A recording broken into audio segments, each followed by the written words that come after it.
Room തുറന്ന് കയറിയ ദീക്ഷിതിന് ആരുവിൻ്റെ അവസ്ഥ കണ്ട് സഹിക്കാൻ പറ്റുന്നുണ്ടായിരുന്നില്ല. എങ്കിലും അവനെ കണ്ടപ്പോഴുള്ള അവളുടെ കണ്ണിലെ തിളക്കം ഒരു വേള അവളെ ചുംബനങ്ങൾ കൊണ്ട് മൂടാൻ തോന്നി അവന്. ദീക്ഷിത് വന്നപ്പോൾ അവർക്ക് പ്രൈവസി കൊടുക്കാൻ എന്ന പോലെ ആരുവിൻ്റെ അച്ഛനും അമ്മയും വെളിയിലേക്കിറങ്ങി. കാര്യം എത്ര വഴക്കിട്ടാലും അവർക്കറിയാം ആരും ഒരിക്കലും അവരുടെ ദച്ചുവേട്ടനില്ലാതെ ജീവിക്കില്ല എന്ന്. അത്രത്തോളം ആരുവിൻ്റെ ഉള്ളിൽ അവൻ്റെ മുഖമാണ്. ദീക്ഷിത് അവളുടെ അടുത്ത് വന്നിരുന്നപ്പോൾ ആരുവിൻ്റെ മുഖത്ത് ഒരു പുഞ്ചിരിയുണ്ടായിരുന്നു. ഞാൻ ശല്യത്തിന് വരില്ല ദച്ചുവേട്ടാ, ഇത് പെട്ടെന്ന് മനസ്സ് കൈവിട്ടപ്പോൾ പറ്റിപ്പോയതാ. ആ നിമിഷം ആരെയും ഓർത്തില്ല, മരിക്കണമെന്നാ തോന്നിയത്. അങ്ങനെ മരിക്കാനും വേണ്ടി നിനക്ക് എന്ത് പ്രശ്നമാണ് ആരു? എനിക്ക് ഒരു പ്രശ്നവും ഇല്ല ദച്ചുവേട്ടാ, ഞാൻ പറഞ്ഞില്ലേ, ആ നിമിഷം തോന്നിയതാ. എന്തിനാ ഇപ്പോൾ വന്നേ? എനിക്ക് കുഴപ്പമൊന്നുമില്ല, ചെറിയ മുറിവുള്ളൂ. ഇത്ര പറഞ്ഞപ്പോഴേക്കും ആരുവിൻ്റെ കണ്ണ് വേദന കൊണ്ട് നിറഞ്ഞൊഴുകി.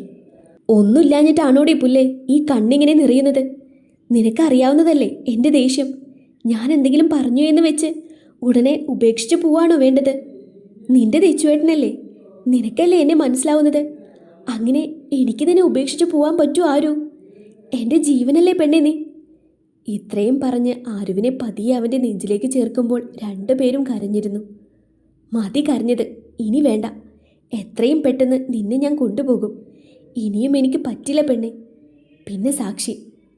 ബാക്കി പറയുന്നതിന് മുൻപ് ആരു അവൻ്റെ വായ് പൊത്തി. അറിയാം ചെയ്തത് തെറ്റ് തന്നെയാണ് എന്ന്.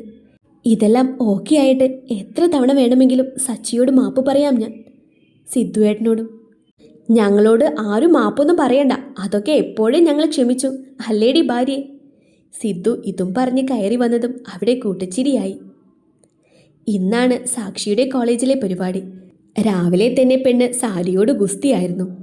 സാക്ഷിക്ക് സാരി ഉടുക്കാൻ അറിയില്ല എന്ന് പറഞ്ഞപ്പോൾ അവസാനം സിദ്ധു അർജുൻ്റെ അമ്മയെ കൊണ്ടാണ് സാരി ഉടുപ്പിച്ചത്. ഒരു ഗോൾഡൻ ബോൾഡറിൽ ശ്രീകൃഷ്ണൻ്റെ വർക്കുള്ള സിമ്പിൾ സെറ്റ് സാരിയായിരുന്നു സിദ്ധു അവൾക്ക് വാങ്ങിയത്. കല്യാണം കഴിഞ്ഞ ഉടനെ സിദ്ധു വാങ്ങിക്കൊടുത്ത ലക്ഷ്മി മാലയും കമ്മലും വളകളും പിന്നെ താലിമാലയും നെറുകയിലെ സിന്ദൂരവും. ഒരു കുഞ്ഞ് ദേവത പോലെ ഉണ്ടായിരുന്നു അവൾ.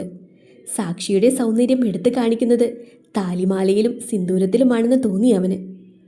ഇങ്ങനെ നോക്കലേ കണ്ണാപ്പി, അമ്മാളുവിന് കണ്ണ് കിട്ടും. വിച്ചുവിൻ്റെ ഡയലോഗാണ് അവന് ബോധം വന്നത്. സാക്ഷിയെ നോക്കിയപ്പോൾ അവൾ ഫുള്ള് ബ്ലഷ് ചെയ്ത് നിൽക്കുക. ഇന്ന് ഒരുപാട് സുന്ദരിയായല്ലോ എൻ്റെ പെണ്ണ്. You look like a goddess. കാതിൻ്റെ അരികിലായി വന്ന് സിദ്ധു പറഞ്ഞതും അവനെ നോക്കി മനോഹരമായി പുഞ്ചിരിച്ചു അവൾ. മതി മതി, ഭാര്യയും ഭർത്താവും കണ്ണും കണ്ണും തമ്മിൽ തമ്മിൽ. ഇന്ന് അരുണിൻ്റെ കൂടെ എനിക്ക് കമ്പൈൻ സ്റ്റഡിയാണ്. രാത്രി മുഴുവനുണ്ട് നിങ്ങൾക്ക് റൊമാൻസ് അടിക്കാൻ. ബാക്കി പറയുന്നതിന് മുൻപ് അർജു അവൻ്റെ വാ പൊത്തി. എൻ്റെ പൊന്ന് വിച്ചു, എവിടെ എന്ത് പറയണമെന്നുള്ള ബോധം നിനക്ക് ഇതുവരെ വന്നില്ലേ? ഇനി എന്തെങ്കിലും മിണ്ടിയാൽ നിന്നെ എടുത്ത് വെളിയിൽ കളയും ഞാൻ. അർജുൻ ഭീഷണിപ്പെടുത്തിയതും വിച്ചുവിൻ്റെ വാ സിബിട്ടതുപോലെ നിന്നു.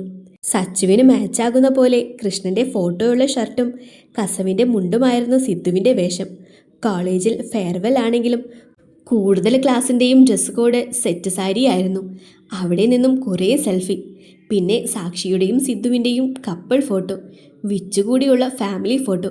അങ്ങനെ ഒരുപാട് ഫോട്ടോ എടുത്ത ശേഷമാണ് അവർ കോളേജിൽ പോയത്.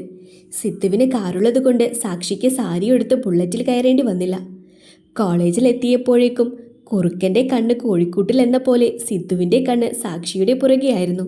കോളേജിലെ പെൺകുട്ടികളെല്ലാം അവളെ ഒരല്പം അസൂയയോടെയാണ് നോക്കിയത്. പുറകിൽ പെൺകുട്ടികൾ ക്യൂ നിന്നപ്പോൾ പോലും ആരെയും തിരിഞ്ഞു നോക്കാത്ത സിദ്ധു സാക്ഷിയെ കാണാൻ വേണ്ടി മാത്രം എന്തെങ്കിലും കാരണം കണ്ടുപിടിച്ച് ക്ലാസ്സിൽ വരുന്നത് കണ്ട് കുട്ടികൾ മാത്രമല്ല അധ്യാപകർ വരെ അറിയാതെ ചിരിച്ചുപോയി. കോളേജിൽ നിന്നും പരിപാടിയെല്ലാം കഴിഞ്ഞു വന്നപ്പോൾ നല്ല രാത്രിയായി. വിച്ചു അരുണിൻ്റെ വീട്ടിൽ കമ്പൈൻ സ്റ്റഡി എന്ന് പറഞ്ഞു പോയതുകൊണ്ട് ഇന്ന് വീട്ടിൽ സിദ്ധുവും സാക്ഷിയും മാത്രമുള്ളൂ. കുളിച്ച് വന്ന് കണ്ണാടിയുടെ മുന്നിൽ നിന്നപ്പോഴാണ് സച്ചി ഡ്രസ്സ് മാറാൻ റൂമിലേക്ക് വന്നത്. അവനെ കണ്ടതും പതിയെ ചിരിച്ച് കണ്ണാടിയുടെ മുന്നിൽ നിന്നും മേക്കപ്പ് എല്ലാം മാറ്റാൻ തുടങ്ങി അവൾ. സച്ചു, എന്താ ഏട്ടാ? നിനക്കെന്നോട് എന്തെങ്കിലും ദേഷ്യമുണ്ടോ? പെട്ടെന്ന് അവൻ്റെ ചോദ്യം കേട്ട് അവൾക്ക് കാര്യം മനസ്സിലായില്ല. എനിക്കെന്തിനാ ഏട്ടനോട് ദേഷ്യം? നിന്നോട് സമ്മതമാണോ എന്ന് പോലും ചോദിക്കാതെ കല്യാണം കഴിച്ചു. കൊട്ടാരം പോലെയുള്ള വീട്ടിൽ കഴിഞ്ഞിട്ട് നീ ഇന്ന് എൻ്റെ ബാക്കി പറയാൻ സമ്മതിക്കാതെ സച്ചു സിദ്ധുവിനെ ഇറുക്കി പുണർന്നു. ദേഷ്യമല്ല, എൻ്റെ ഭാഗ്യമാണ് ഏട്ടൻ. ഒരു കൊട്ടാരവും എനിക്ക് വേണ്ട. എന്നും ഈ നെഞ്ചിലെ ചൂട് മാത്രം മതി. എൻ്റെ പ്രാണനാണ്. ആദ്യമൊന്ന് ഞെട്ടിയെങ്കിലും പിന്നെ സിദ്ധുവും അവളെ തിരികെ പുണർന്നു. അവൻ്റെ ദേഹത്തോട് ചേർന്ന് നിൽക്കുന്ന സച്ചുവിൽ നിന്നും വരുന്ന വിയർപ്പിൻ്റെ ഗന്ധവും കാച്ചിയ എണ്ണയുടെ മണവുമെല്ലാം അവനെ വേറെയൊരു ലോകത്തേക്ക് എത്തിച്ചിരുന്നു. സച്ചുവിനെ തന്നിൽ നിന്നും അടർത്തി മാറ്റി ആദ്യം അവൻ്റെ നോട്ടം ചെന്നെത്തിയത് അവളുടെ റോസ് കളറിലുള്ള ചുണ്ടിലേക്കാണ്. മറ്റൊന്നും ആലോചിക്കാതെ അവളുടെ ചുണ്ടിലേക്ക് തൻ്റെ ചുണ്ടുകൾ ചേർത്തു അവൻ. പതിയെ തുടങ്ങിയ ചുംബനം പിന്നീട് ഭ്രാന്തമായ ആവേശമാകുന്നത് രണ്ടുപേരും അറിയുന്നുണ്ടായിരുന്നു. ചുംബനത്തിനിടയിൽ തന്നെ അവൻ്റെ കൈകൾ അവളുടെ സാരിത്തലപ്പിൽ പിടുത്തമിട്ടു. ശ്വാസമെടുക്കാൻ കഴിയാതെ സിദ്ധുവിൻ്റെ നെഞ്ചിൽ പിടിച്ചു തള്ളിയപ്പോഴാണ് എന്താ താൻ ചെയ്യാൻ പോയത് എന്ന് അവന് ബോധം വന്നത്. തിരിഞ്ഞു നടക്കാൻ പോയതും പെട്ടെന്നാണ് സച്ചു അവൻ്റെ കൈകൾ എടുത്ത് അവളുടെ നഗ്നമായ അണിവയറിൽ വെച്ചത്. I know your feelings right now. I just want to be yours in all way. Make me complete ഏട്ടാ. കേൾക്കാൻ ആഗ്രഹിച്ചത് കേട്ടതുപോലെ അവൻ അവളുടെ മുഖത്തേക്ക് നോക്കിയപ്പോൾ സച്ചി നാണിച്ച് തല താഴ്ത്തി. എൻ്റെ മാത്രമാകാൻ സമ്മതമാണോ പെണ്ണെ നിനക്ക്? അവളുടെ കണ്ണിൽ നോക്കി ചോദിച്ചതും മെല്ലെ ഉയർന്ന അവൻ്റെ നെറ്റിയിൽ ചുണ്ടുകൾ ചേർത്തു അവൾ. പതിയെ കൈകളിൽ കോരിയെടുത്ത് ബെഡിൽ കിടത്തുമ്പോൾ പേടി കൊണ്ടോ നാണം കൊണ്ടോ അവളുടെ കണ്ണുകൾ ചുമക്കുന്നതും ശ്വാസഗതി മാറുന്നതും അവൻ അറിഞ്ഞു. അവൻ്റെ കണ്ണുകൾ അവളുടെ മുഖം മുഴുവൻ വലയം ചെയ്യുമ്പോൾ അവൾ കണ്ണുകൾ ഇറുക്കി അടച്ചു. അവനൊന്ന് ചിരിച്ചുകൊണ്ട് അവളുടെ നെറ്റിയിലായി ചുംബിച്ചു. പിന്നെ കൺപോളകളിൽ, കവിൾത്തടങ്ങളിൽ, ഒടുവിലത് അവളുടെ ചുണ്ടിലേക്കെത്തി. അവൻ മെല്ലെ അവളുടെ കീഴ്ചുണ്ട് നുകരാൻ തുടങ്ങി.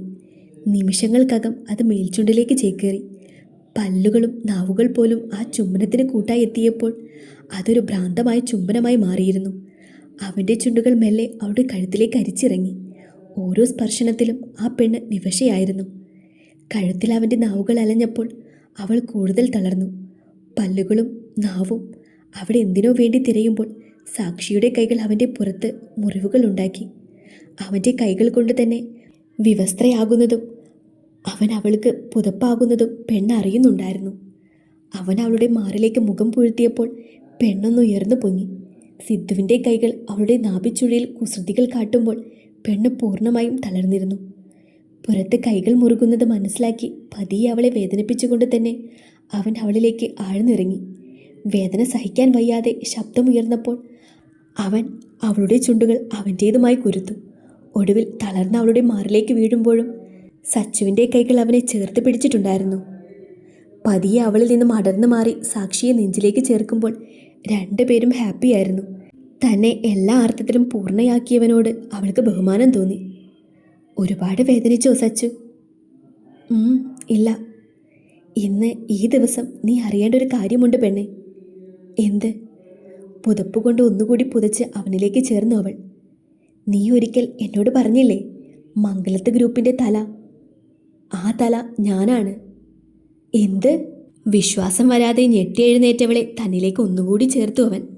സത്യാണ് സച്ചു, മംഗലത്ത് ഗ്രൂപ്പ് എൻ്റെയാണ്. അച്ഛനായി തുടങ്ങി വെച്ചതാണ്. MBA കഴിഞ്ഞ് മുഴുവൻ സമയവും ബിസിനസ്സിലേക്ക് തിരിയും ഞാൻ. ഒരിക്കൽ ഞാൻ പറഞ്ഞില്ലേ, സിദ്ധാർത്ഥിൻ്റെ രാജ്ഞിയാണ് നീയെന്ന്. അത് നീ രാജ്ഞിയായിട്ട് തന്നെയാണ്. നീ ഇങ്ങനെ എൻ്റെ നെഞ്ചിൽ ചേർന്ന് കിടക്കുന്ന ദിവസം എല്ലാം നിന്നോട് പറയുമെന്ന് നേരത്തെ ഉറപ്പിച്ചതാണ് ഞാൻ. ഇതുവരെ പറയാത്തതിന് എന്ത് ശിക്ഷയും നീ തന്നു. പക്ഷേ മിണ്ടാതിരിക്കല്ലേ. കൊച്ചുകുട്ടികളെപ്പോലെ അവൻ പറഞ്ഞപ്പോൾ സച്ചു ഒന്ന് ഉയർന്നു വന്ന് അവൻ്റെ കുറ്റിത്താടിയിൽ ചുണ്ടുകൾ അമർത്തി.